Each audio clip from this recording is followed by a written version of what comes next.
Hi guys, this video is about how to make fermented amla. Firstly ఆమ్లాని మంచిగా wash చేసి pad dry చేసుకొని ఇలా మూన్ షేప్లో కట్ చేసి పెట్టుకోండి. Remove those seeds, don't include that.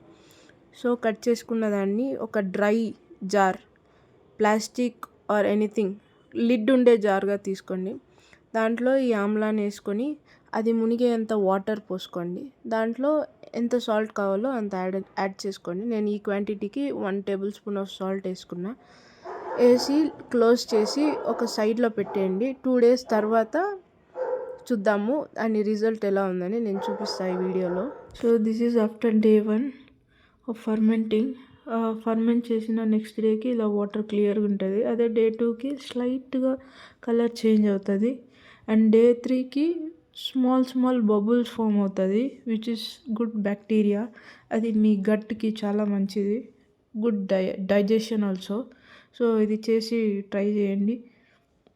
మీరు కావాలంటే ఆమ్లా పెద్దది ట్రై చేయండి. Okay, bye.